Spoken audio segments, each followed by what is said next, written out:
கர்த்தருடைய பரிசுத்த நாமத்திற்கு மகிமை உண்டாவதாக. வேதவாறு சொல்லுகிறது, நான் உங்களை தெரிந்து கொண்டேன் என்று சொல்லி கர்த்தரே நம்மளை தெரிந்து கொண்டார்.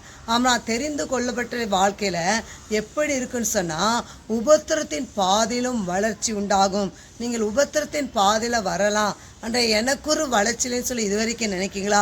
இனி கர்த்தர் சொல்லுகிறார், அந்த உபத்திரத்தின் பாதையிலும் வளர்ச்சி உண்டு. நான் வேதத்தில் ஆதியாகமம் 26ஆம் அதிகாரம் நீங்கள் 12ஆம் வசனம் பார்க்கும்பொழுதே, ஈசாக்கு அந்த தேசத்திலே விதை விதைத்தான். கர்த்தர் அவனை ஆசீர்வதித்தால் அந்த வருஷத்திலே 100 மடங்கு பலன் அடைந்தான் என்று சொல்லி வேதத்தில் வாசிக்கிறோம். பாருங்க, ஈசாக்குக்கு விரோதமாய் பெலிஸ்தர் பொறாமை கொண்டார்கள். அநேக துறவுகளை அவன் வெட்டுகிறான். ஆனால் ஒவ்வொரு துறவாய் அவர்கள் தூர்த்து போடுகிறார்கள். கடைசியாக ஒரு துறவை என்ன செய்கிறான்? அவன் வெட்டுகிறான். அவர்களோடு கூட அந்த ஈசாக்கு வாக்குவாதம் பண்ணவில்லை. ஆனால் அங்கு துறவை வெட்டும்போது கடைசியாக அங்கு ரெகோபோத் என்று சொல்லி அவன் பெயரிடுகிறான். அதை குறித்து அவர்கள் வாக்குவாதம் பண்ணவில்லை.